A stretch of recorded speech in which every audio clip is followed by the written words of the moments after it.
yeah. I love my HBCU. And boy, I love it, love it. I love it, love it. I love my HBCU. And man, I hope my team they won. Yeah. I hope my team they won. Yeah. Man, I hope my team they won. I hope my team they won. Yeah. I tune into the HBCU Sports Lab to see if my team won or lost. If they lost, I'm quiet as a mouse. But if they won, keep tab. I'ma do the dab, yeah. Dr. Cavil, he know what he be talking about. Mike and Charles, they know what they be talking about. They compress the analytic data with the hip hop. If you know them like I know them, they gon' tell you if your team, if they won or lost, and who the ball. So listen to Professor, yes sir, and pay attention. This is Dr. Cavil with Inside the HBCU Sports Lab with Mike Washington, Charles Bishop. Mike is still out on assignments, but we have Charles Bishop holding up for both of them. We're going to make it work.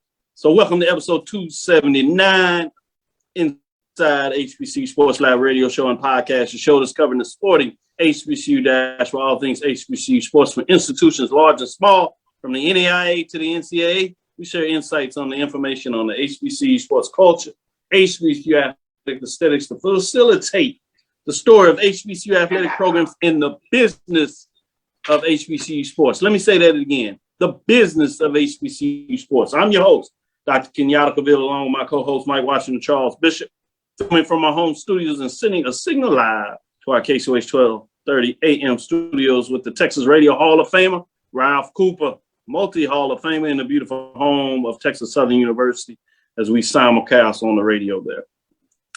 As I said, I'm excited about the show today because we're going to go into some numbers. Talk about the business. You get it nowhere else. We're going to make sure you get a better understanding on the finance side, because the person we got tonight, this brother is sharp. Not only can he tell you about the business side from a practical position, but he's also becoming a researcher and climbing that mountain as he's getting it done in his doctoral program on the business side, so he can tell you about the research capacity too. So we'll bring him in our second segment, and we're going to go all deep into the math, as we say, the dominoes and all those kind of things. We'll make sure y'all count. We ain't just talking about 5, 10, 15, 20. We're going to go a little deeper than that. So today's episode of Inside HBCU Sports Lab is sponsored by THC Agency, LLC. THC Agency is a company that provides sporting and educational consulting and data analytics. Yeah, we're going to go into some analytics today. I'm excited. You see me fired up, Charles. How you doing? I'm doing well, Doc. I'm doing well. Get excited about getting into today's show. Like you said, we talk not only sports itself, but the business of sports. So getting into the finite issues within sports management, man, that's always fun. Oh, yeah. I get lathered up when we start talking about that. Let me take a shout out before we get into some of the latest news of the day and see your thoughts on some things or what you want to share out there that is really creative and going into your thought process. But Jalen Riley, I should say, Anthony Johnson, Noel Price, Carol Killer, Mary Allen says hello to everybody. Paul Edmond. Carol says, okay, Dean, ready to listen. Well, let's get it in. John Richardson, Chuck Hunt is always in the building. Brother Wendell Davis, I see you. Anthony Johnson says, okay, Doc, yeah, I'm doing my Charles Bishop impersonation with my little I got to, every once in a while, I got to show out a little bit. You know what it is. That's my signature look. Wendell Davis says, good luck, good evening to the lad. What did you say, Charles? I said, that's my signature look, the sweater vest. Yeah, I know. I mean, you got it down. Price here, lab time. Good evening, Dean. Hey, Charles. I see you. Good evening, lab rats. Oh, man. G-Boo Holland. I like that. That's different. Ricky Burton.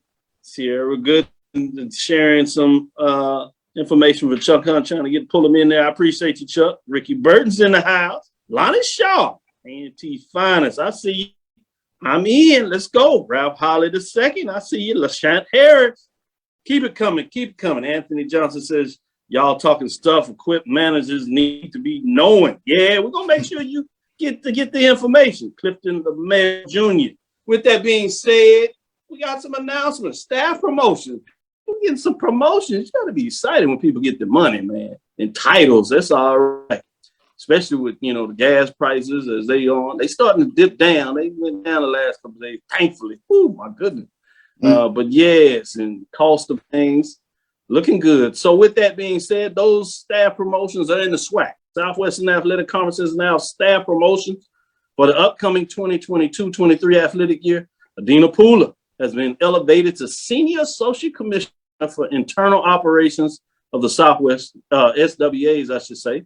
Andrew Roberts has been promoted to Associate Commissioner of Media Relations.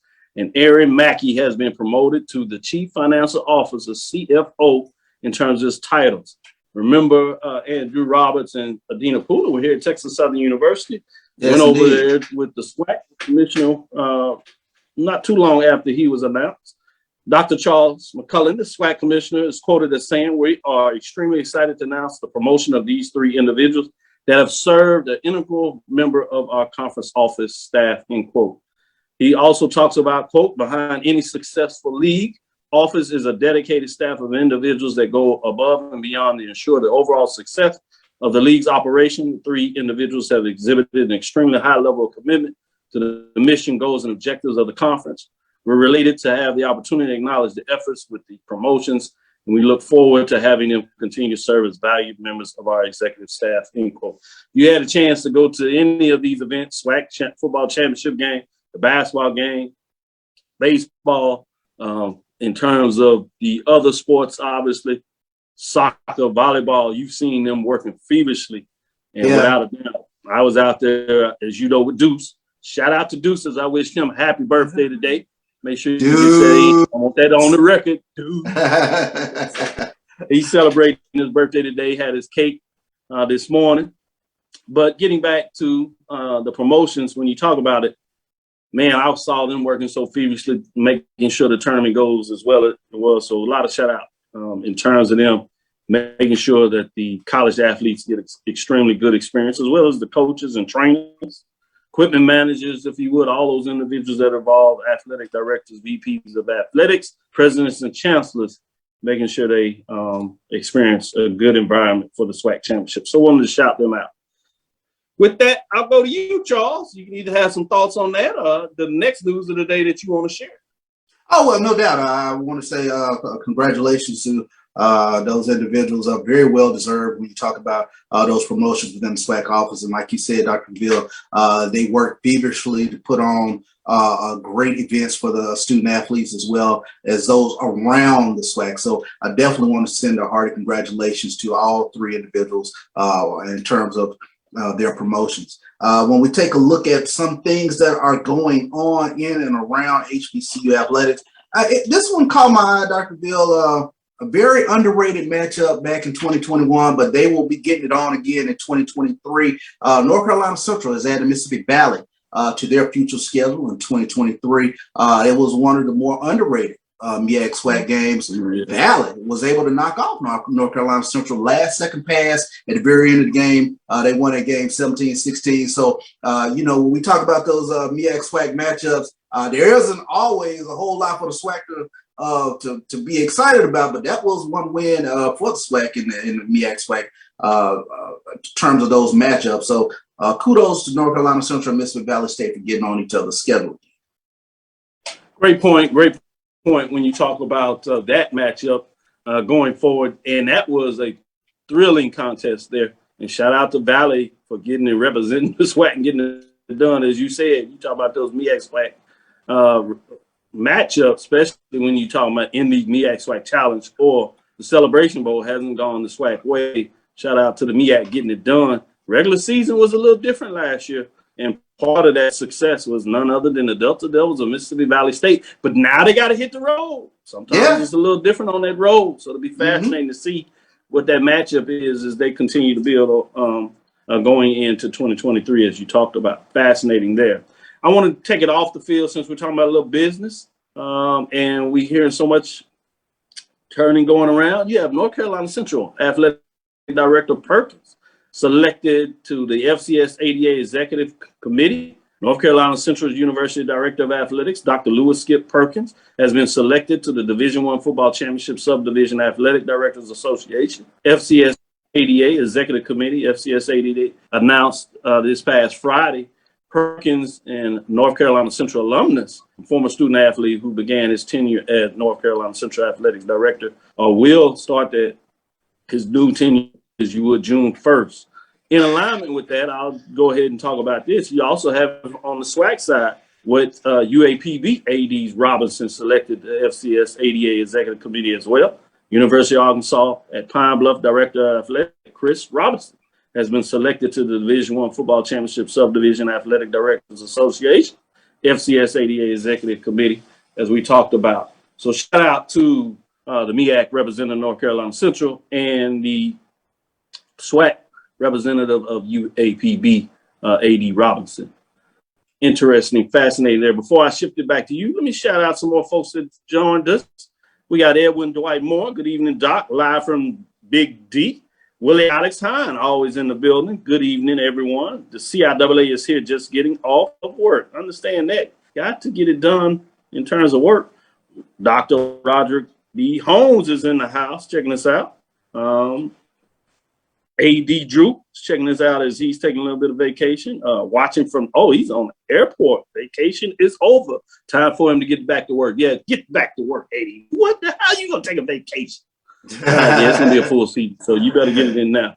With that, let me shift back to you, Charles. What else you have to share? Yeah, shout out to HBCU Game Day. Wali Pitt came to us with this story. Clark Atlanta, among the first HBCU, the Nike Dunk colorway. And this is huge. The Nike Dunk is one of the most iconic shoes in sneaker history. And 35 years after the original Be True to Your School sneaker campaign, Atlanta HBCU, Clark Atlanta is set to become one of the first historical Black colleges and universities with its own Nike Dunk colorway. So that's huge news for all our sneakerheads out there. Yeah, they're pretty nice. Obviously, you have FAMU with those, A&T as well. Shout out to A&T, North Carolina A&T, as well as University in terms of gaining full membership into the Colonial Athletic Association. Obviously, A&T for football will play one last season in the Big South before they transition with the rest of the sports. And that was official as you hear that coming out there, July 1st date that just passed. But in terms of those Clark Atlanta Nike shoes, I collect not just colors of my institutions or my fraternities, shout out for them. But I wear hats from all institutions. I had that Clark Atlanta hat I was showing off a little bit. I might have to bump for those shoes, man. Those clean. Go pretty cool. To HBCU Game Day, and you can get a shot of a couple of those shoes. They have some really good classic pictures. Shout out to brother Joe Clay as he's checking out class and session, watching from the pier in Seattle. Oh my goodness, it must be nice when folks just get to move around. I need to check and see what's going on. What's the problem? Go ahead, Charles. Share the mic before I get myself in trouble. Let's get it in. A shout out to Jawan Daniels. This comes to us from Prairie View Athletics, former Prairie View A&M basketball standout, Jawan Daniels. He has been selected to participate in the inaugural HBCU showcase at the 2022 NBA Summer League in Las Vegas beginning Saturday. This comes a quote from him. I'm very excited about being in the first ever HBCU showcase during the NBA Summer League. It gives me a good chance to get looked at not only by NBA and G League scouts, but also international scouts and leagues all around the world. So shout out to Jawan Daniels for his selection to participate in the NBA Summer League in Vegas. I want to shout out to @Bison for Life on Twitter. He shared the fact that you had 3 Howard Bison that are moving and participating in the Summer League that traveled or have been connected to Howard University. Obviously, Maker Marker that had the 1 year there. Then you have the other 2 players. I have to jump up and make sure I give those names. But I want to give a shout out to Bison for Life and some of those folks that's connected. That's a big thing for any program to have players connected to the Howard University played at one time, finding a way to the NBA, even if it's the Summer League, to see if they can transition to the next level. So that's big. Before we go into this break and give you a chance to give another shout out, I did want to Take it all the way up to the top. Norfolk State President Adams-Gaston named to NCAA Board of Governors. Norfolk State University President Dr. Javon Adams-Gaston has been named an ex officio member of the NCAA Board of Governors. Quote, Dr. Adams-Gaston, decades of experience in higher education will make her a tremendous asset to the Board of Governors, end quote, MEAC Commissioner Sonia Steele said. And we appreciate her representing the MEAC and HBCUs more broadly on that body. HBCUs need to be strong voice in the room, their presence at the table so we can advocate for ourselves when decisions are made. And Dr. Adams-Gaston provides that for us.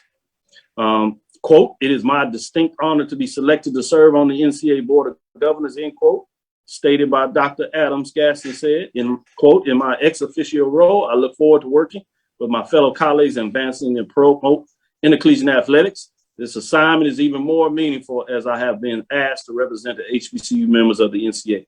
We're among the strongest and most successful institutions for excellence in achievement of African-American college students and all who want the HBCU experience. I'll be a voice, advocate, and conscience in the room impacting the decision-making for all student athletes, college, collegiate athletics, end quote. I like that significant statement there.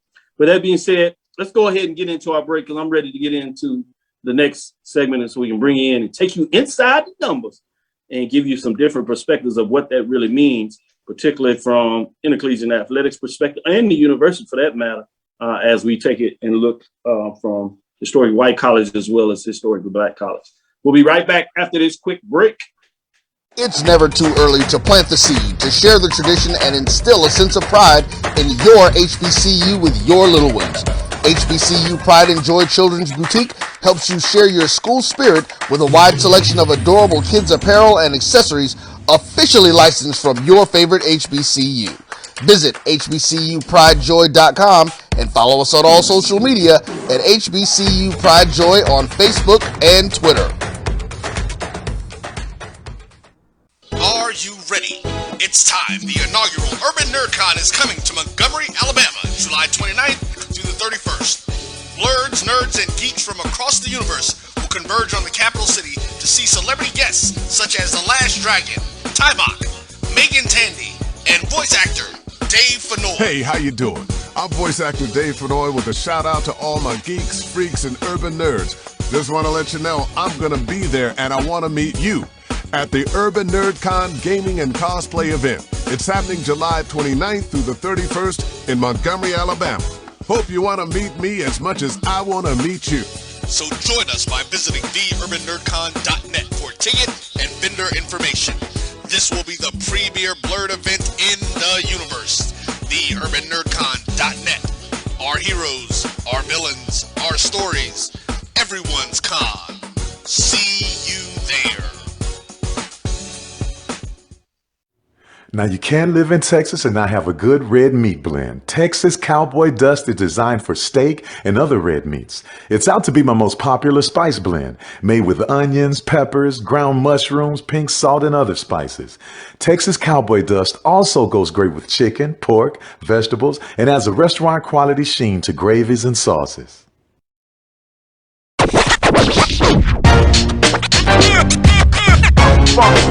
It's like a loot machine. All around town, people trying to get down. Vanilla smoked sea salt seasoning is for seafood. The tarragon and fennel bring out the natural sweetness in seafood. I also use it in rice dishes, on yams, asparagus, blueberry pancakes, and believe it or not, chocolate chip cookies. Vanilla smoked sea salt adds a salty and savory component to sweet dishes that create a symphony for the tongue. Press the analytic data with your hip hop. If you know them like I know them, they gon' tell you if your team, if they wanna loud, and who the ball. So listen to Professor, yes sir, and pay attention, cause he gon' teach a lesson. This is Dr. Cavil with Inside HBCU Sports Lab with Mike Washington, Charles Bishop. We have our guest, Mr. Derrick Magee, soon to be Dr. Derrick Magee. We're gonna speak it into existence. Recently appointed as North Carolina Central University Associate Vice Chancellor of Campus Enterprises. Since FAMU is not in the MEAC anymore, you know, we can make sure that you can show love. He not only finished at Florida A&M, coming out of their health and kinesiology program over there, getting it done in a lot of ways. Played basketball down there. And we had a little pre-talk out there, and that was pretty good, talking about that pass. And, you got alphas in the building, you got a Phi Beta Sigma in the building, and then, you got to watch that. He going to bring some of that red life to Kane, oh, Lord, Kappa Alpha Psi. Somebody just had to pretty it up a little bit, oh, man, too much. But we kid because we care here. But among your many of his responsibilities, his free time is he's also currently, as I said, pursuing a Doctor of Business Administration degree from the University of North Carolina at Charlotte. We'll get into a little bit of that in terms of this dissertation. Essentially, when we look at that, the purpose of his study is to first extend the current body of sport management literature pertaining to escalation of commitment to a failing course of action and the permanent failure. What does that look like? What does it mean? By building an existing literature and conducting my own research, he will look to distinguish between escalation of commitment and permanent failure to see what point of escalation behavior does permanent failure begin. Just talk about that. For those that don't realize, as I said, he's provide leadership and vision and management support of campus enterprises. In a lot of ways, people may be a little more familiar with that in terms of business auxiliary services, as he was able to negotiate a nice title there. That means he probably financially did well for himself. But we're not going to get too far in his pockets. But with that being said, before we go any further, welcome to the show, Derrick. I appreciate you having me on today. So let's talk a little bit about your HBCU experience, playing basketball and going to FAMU before we get into some of this real talk. Let some of the folks kind of know a little bit about yourself, where you're from maybe, and again, your experiences at FAMU. Gotcha. Well, I was recruited from Jackson, Mississippi to, the highest of 7 hills in Tallahassee, Florida, back in 1995, Doc. And Charles, he got it out of Jackson. Y'all. What high school in Jackson? I went to Jim Hill High School in Jackson, Mississippi. Okay, all right. Yeah, I know you know Neely then. Yeah. Oh, wow. Small world. Small world. Yeah, small world. Connections happen all over the place, guys. Yes, indeed. Definitely, my HBCU experience was just life-changing for me. Now, I was no stranger to, HBCU setting because my mom actually worked at Jackson State for over 34 years before she retired. And so I was always on Jackson State's campus, almost every day because Jim Hill and Jackson State were only about 1.5 miles apart from each other. And so I would walk from Jim Hill over to the old gym and play every day after I got out of school if we didn't have practice.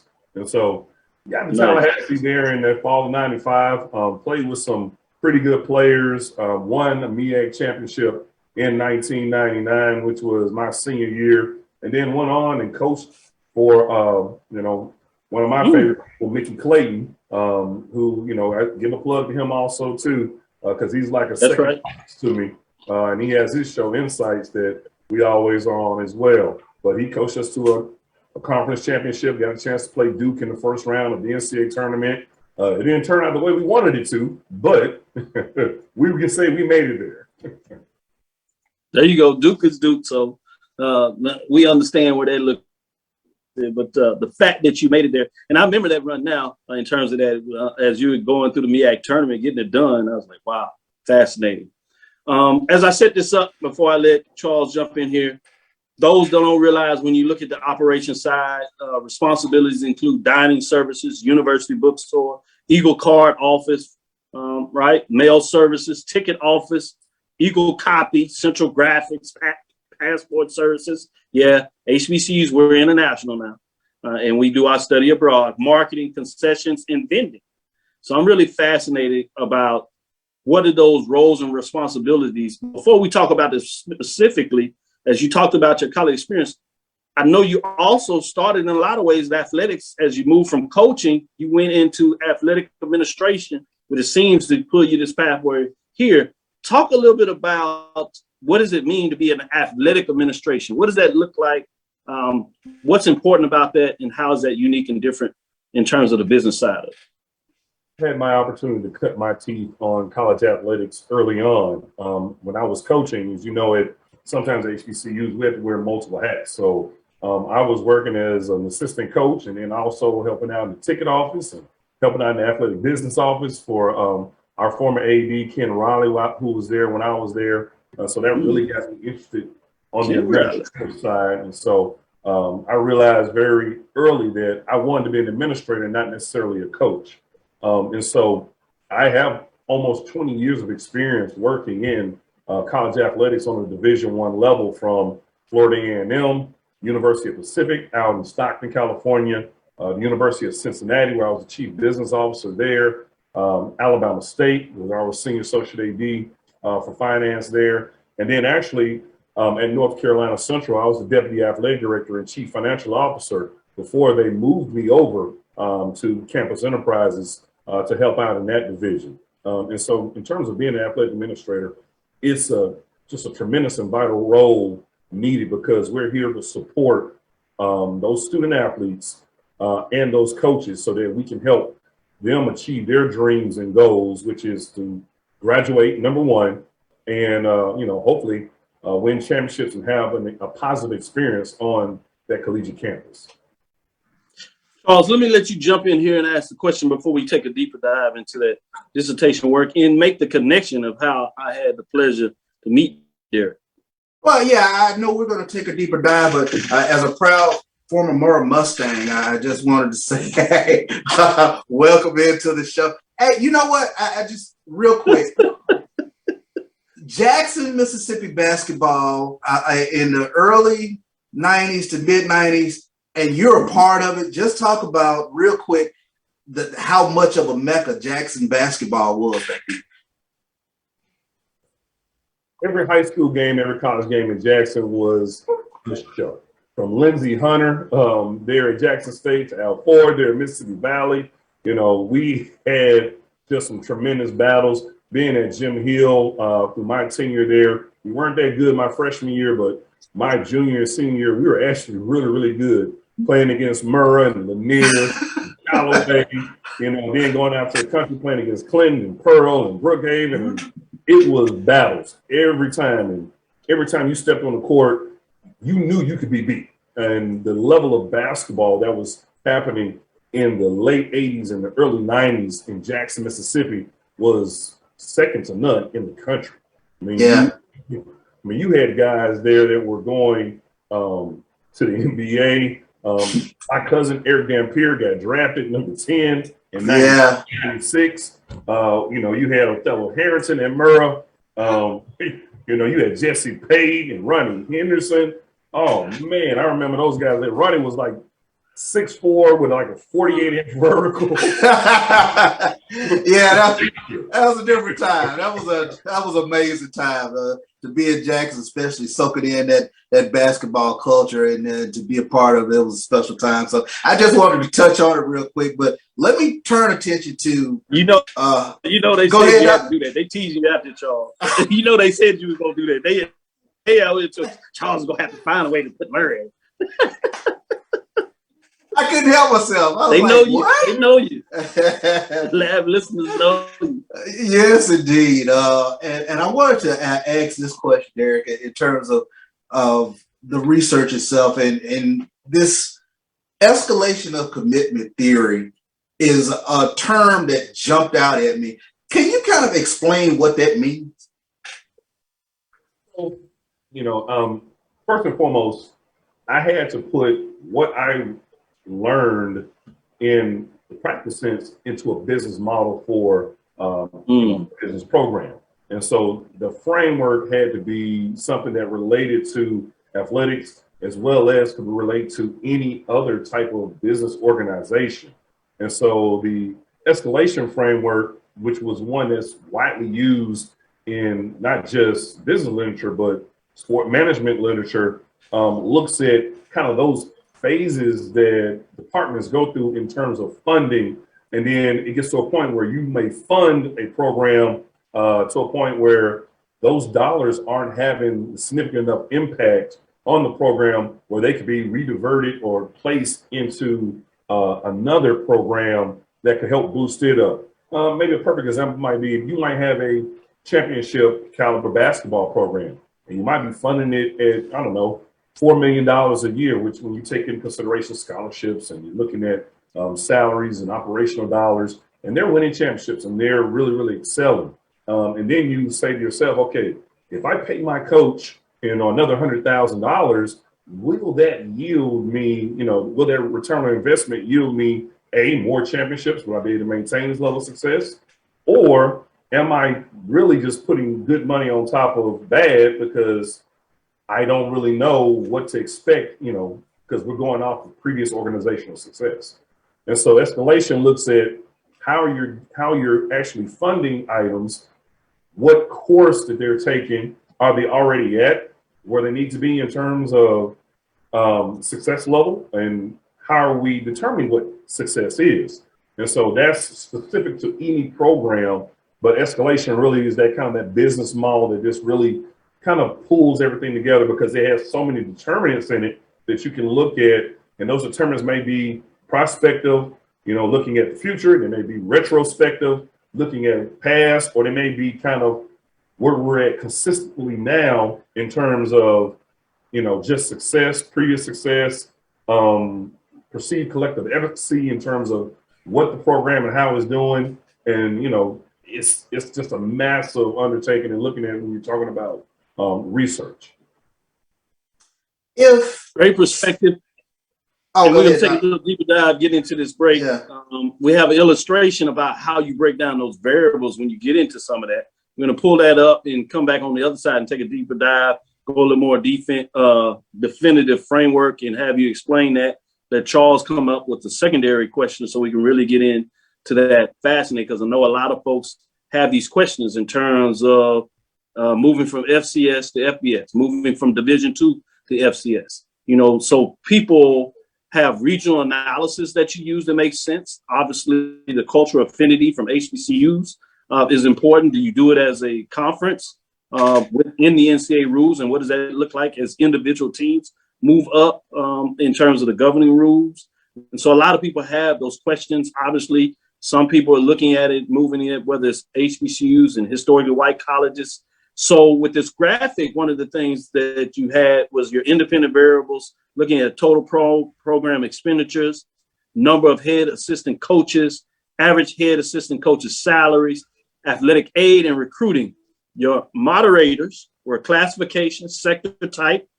Dependent variable 1 was financial performance, total revenue, looking at a specific year in 2019.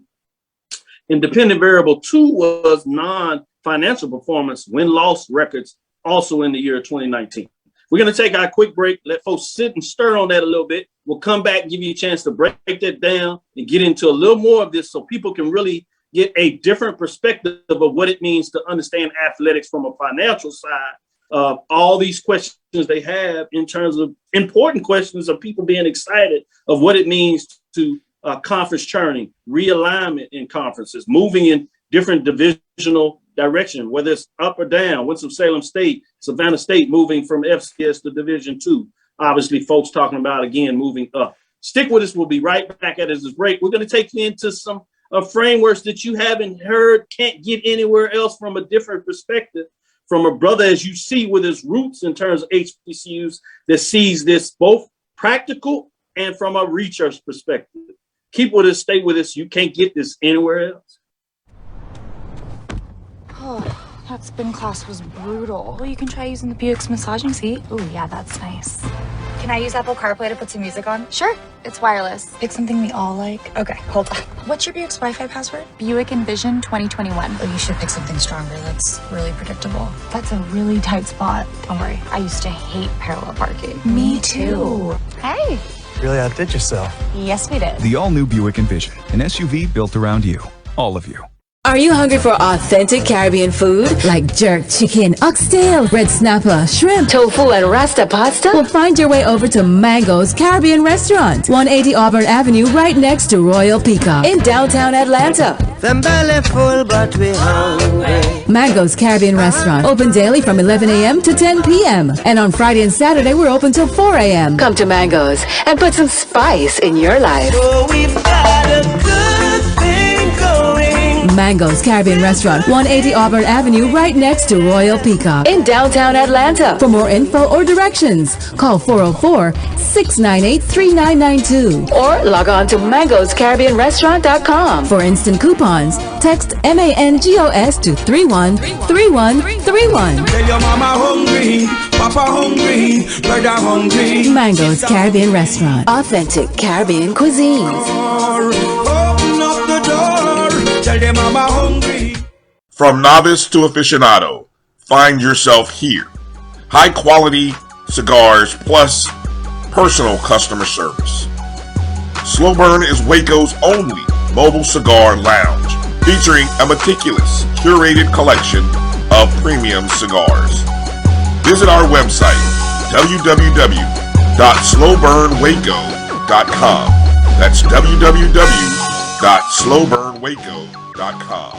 Press the analytic data with your hip hop. If you know them like I know them, they gon' tell you if your team, if they wanna law, and who the ball.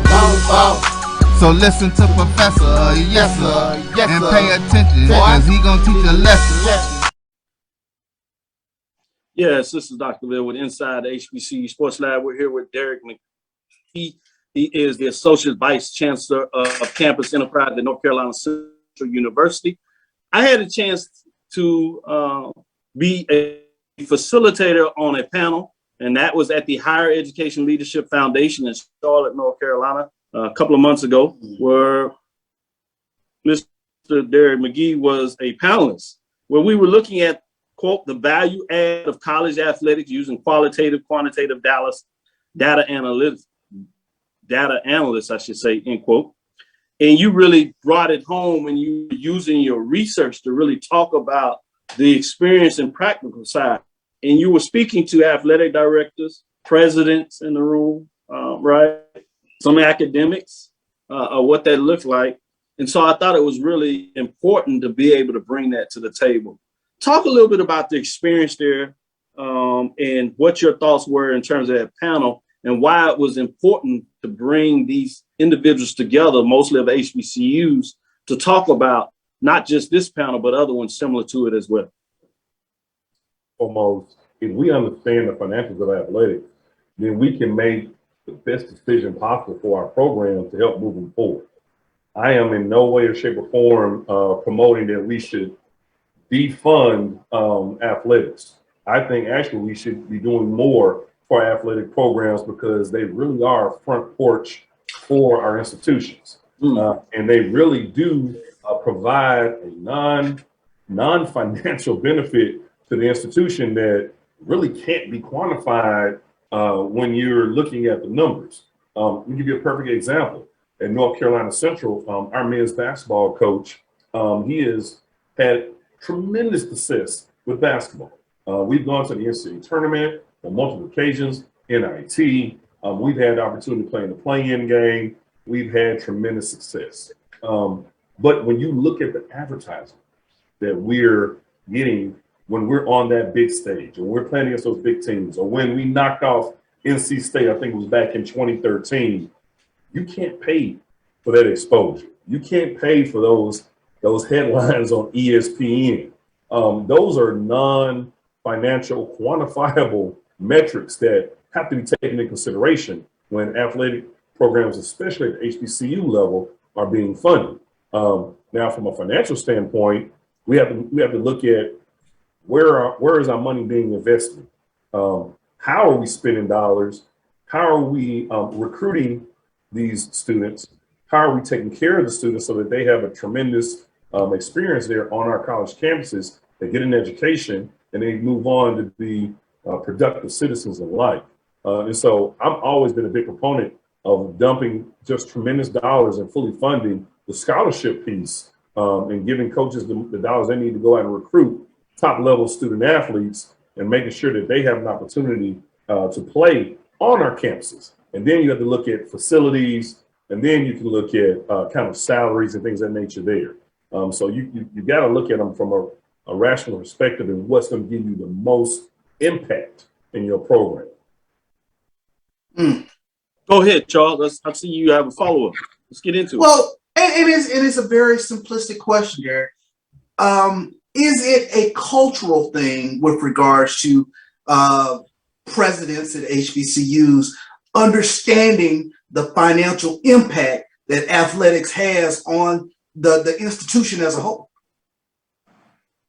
Listen, I've made it my point over the past 15 years to try to bring that value add of athletics, specifically when I was at the HBCU level, in front of the presidents that I've served, board of trustees, so that they understand from a quantifiable number standpoint, really what we bring to the table. I'll give you a perfect example, Charles. At North Carolina Central, we looked at the dollar value of those walk-on student athletes that are coming to North Carolina Central to play a sport. Now, normally they may not have chosen to come to North Carolina Central because they may have had an opportunity to go to other institutions, but they chose to come to Central so that they could play at Central, which means they may not be fully scholarship. They may be a partial scholarship student. They may be a full walk-on student, but that has a quantifiable dollar metric placed on it for housing, for meals, for athletic fees, tuition. There's a quantifiable number there. I think it was, I think it was back in 2017, I did a presentation, and we looked at the bottom line when we took in consideration those student athletes that were on scholarship, those student athletes that were receiving partial scholarships, and those student athletes that were paying their way to go to school. They were part of our Division I intercollegiate athletic program.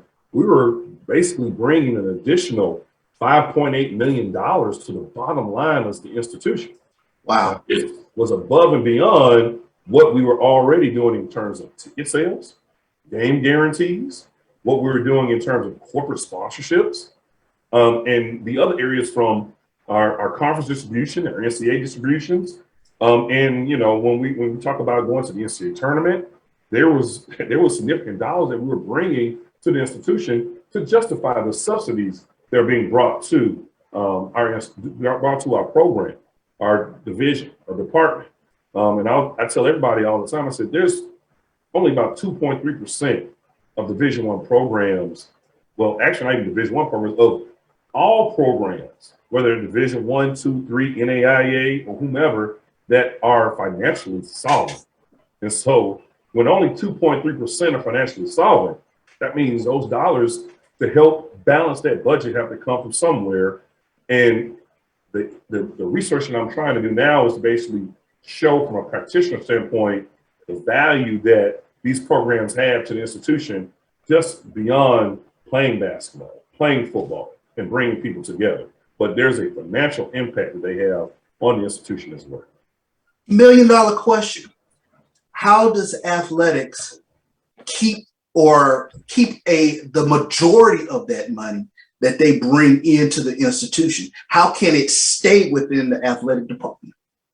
Well, first and foremost, most athletic departments, I would say probably about 80 to 90% of athletic departments in the country are ran as auxiliaries. And so that's one of the reasons why I've always been so intrigued about being on the business and auxiliary side as well as being on the athletic side. So the past 23 years, I've done nothing but work in athletics and work on the campus side of business and auxiliary services because they're one and the same.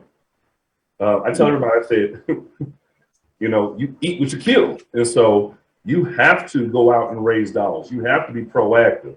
When you're saying keep those dollars in the department, I think a lot of the institutions are doing a decent job of bringing those dollars in, but it's how they're being distributed back to the program. And so when you're doing that, you have to look and see, okay, from a budgetary standpoint, is the university subsidizing that program to a total of $3 or $4 or $5 million? And so when those game guarantee dollars come in, or when those dollars come in from the conference office or wherever they may be from donations or whatnot, is the institution using that to cover that subsidy?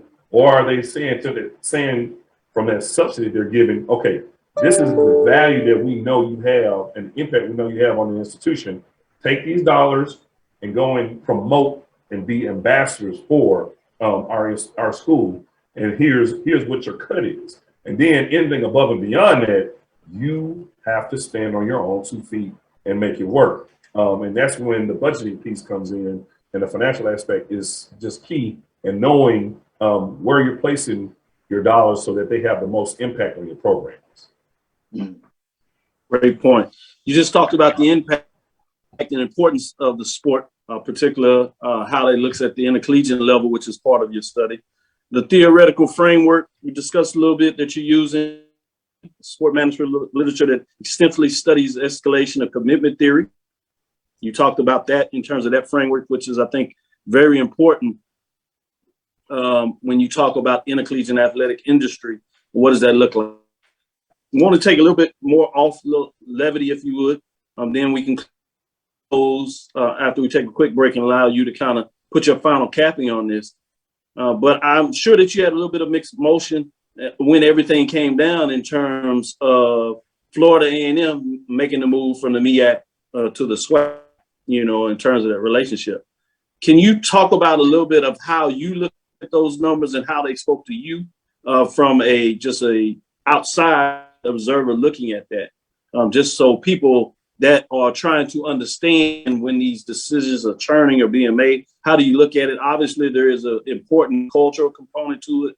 Finances is another part of it, regional travel, different things like that. But people can see those in terms of making those decisions in many different ways. So I think it'll be intriguing for us to get a perspective from a practitioner and expert that has lived all types of variables of what this looked like, and getting your experience from that versus maybe some of us that do not have that experience and look at it just purely from a business or just purely from a cultural perspective. I'll say this as a proud Rattler, having won a MEAC championship, having played in the MEAC in my career, having coached in the MEAC, I was taken back by the decision to move from an alumnus standpoint. But from a business standpoint, I understood the decision 100%. When you talk about proximity to institutions that are like size, they have the same mindset. I think the move to the SWAC was a solid one for Florida A&M. They kept their partnership with Bethune-Cookman, which is a major game for them when you talk about the Florida Classic, and having that travel partner. And then the opportunity then to play institutions like Jackson State and Grambling and Southern, Texas Southern, Alabama State. It just provided more of a financial impact in terms of ticket sales also too. The one thing you have to look at is how do you travel as an institution, and how do the conference travel to you, because who you bring into your stadium has a direct impact on your bottom line also too. So scheduling is a huge factor. And I can tell you for a fact, if Jackson State comes into Tallahassee, that game will be a sellout. And that's what you're trying to do. From an experience standpoint, you want every game to feel like homecoming.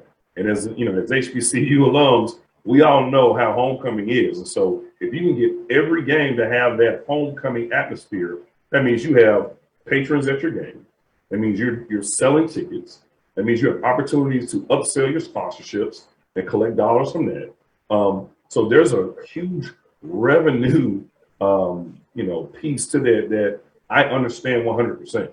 And so for Florida A&M to make that move to the SWAC, now everybody's saying the SWAC is the SEC of black college football. It was a solid move for them to do. And I know that there had been conversations about that when I was actually in school about to the Southwestern Athletic Conference because of those same factors. And if you guys remember, they opted to move up to FBS for a short period of time to test the waters before coming back down to FCS.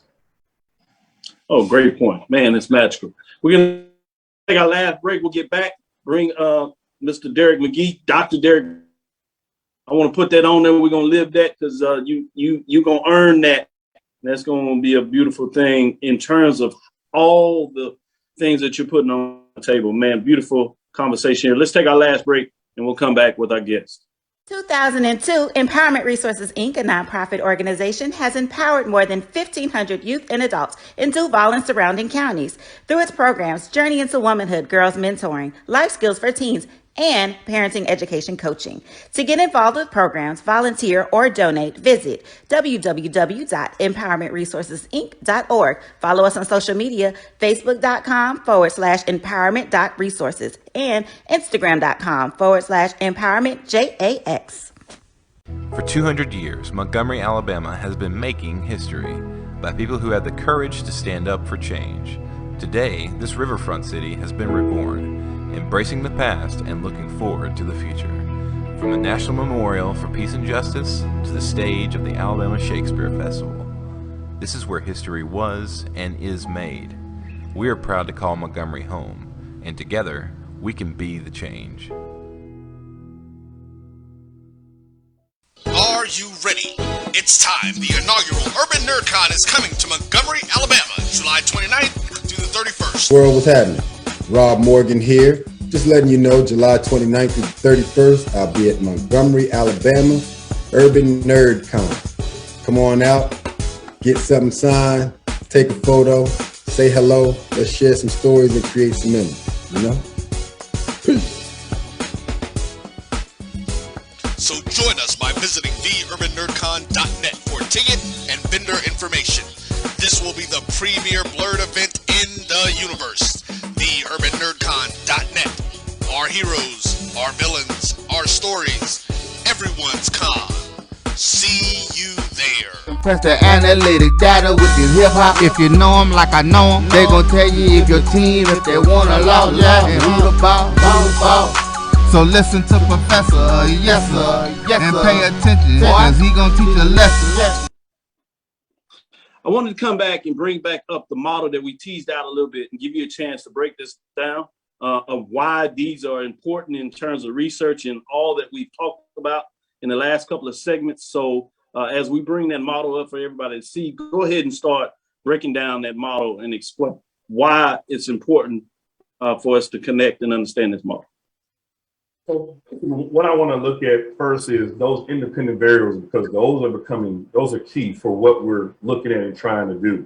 When we talk about head coaches' salaries, assistant coaches' salaries, when we talk about the dollars that we're spending from a recruiting standpoint, these are all key indicators, and these are also key expenditures that hit our athletic departments year in and year out. And so when I looked at everything, I wanted to kind of tease out from an independent standpoint, total programming expenditures, and say to myself, okay, we're going to take a point in time from 2015 to 2019. We did everything pre-COVID so that we could get true numbers based on what we were doing.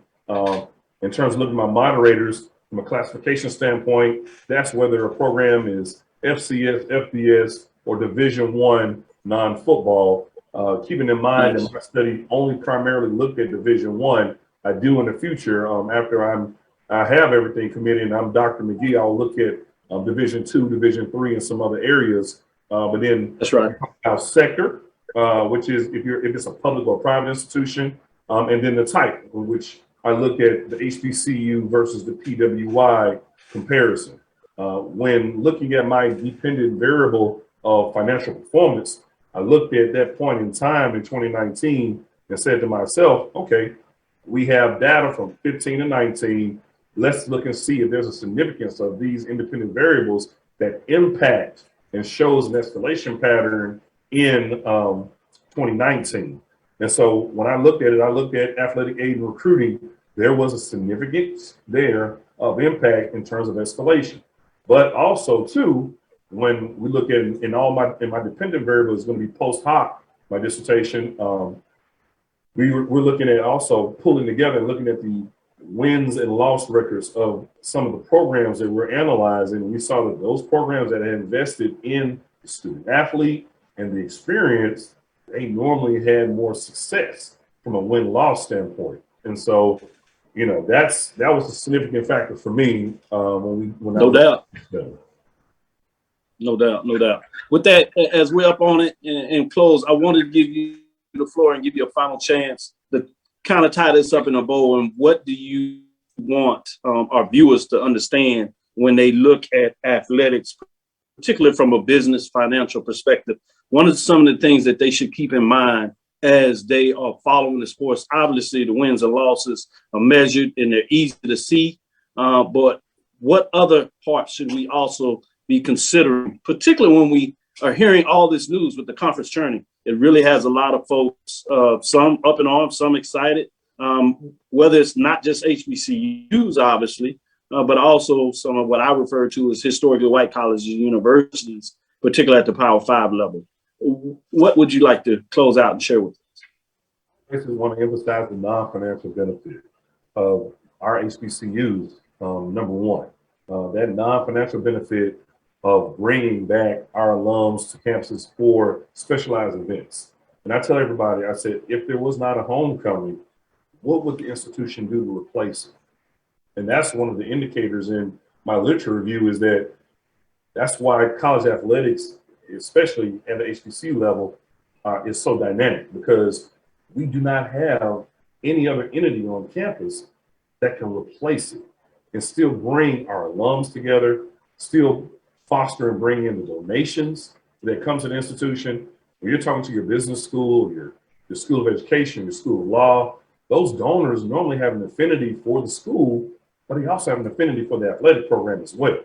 So when you tie in athletics with your institutional advancement department, with your alumni affairs department, with your marketing and communications department, and you really integrate your collegiate athletic program into the fabric of the institution, you can only go up from there, because they're going to be your ambassador.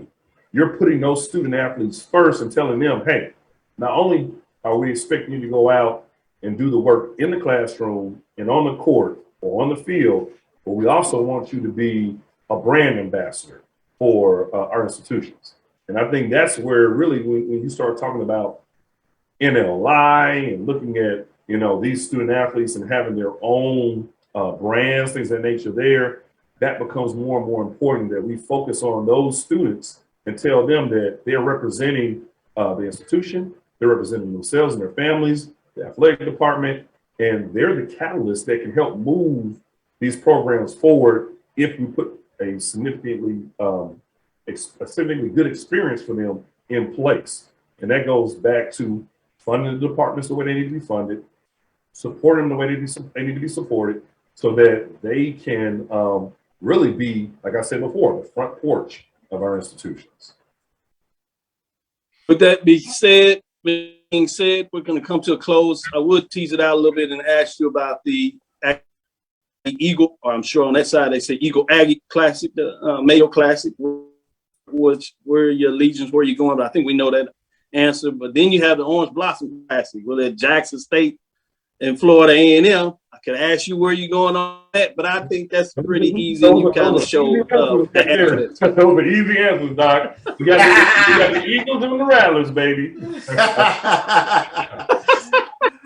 Yeah, that would be an interesting matchup. In the celebration, go FAMU and Eagles, but there are a lot of teams in the MEAC in terms of the SWAC that feel that they're going to have a different thing there. But hey, we will have you back if you make that happen. And you said it right here. Thank you for listening to Inside the HBCU Sports Lab. Make sure you share our podcast with your friends and colleagues. I am Dr. Kenyatta Cavil, the Dean of HBCU Sports, coming from inside the lab in the College of HBCU Sports with Mike Washington and Charles Bishop. Hope you enjoyed our guest, Derrick Magee. Again, we want to thank you for listening to Dr. Cavil's Inside the HBCU Sports Lab with Mike Washington and Charles Bishop every Tuesday and Thursday at 6 o'clock Central Standard Time. We look forward to next week as we discuss the latest news of the lab. Follow me, Dr. Kenyatta Cavil, that's DrKenyatta Cavil on Twitter, Facebook, and Instagram. It's DrKenyatta Cavil. Inside the HBCU Sports Lab 1 on Twitter, Facebook, and YouTube is Inside the HBCU Sports Lab.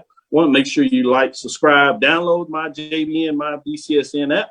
Dream big and continue to move forward. We will talk with you soon. Charles? Of course. Derrick? Dismiss.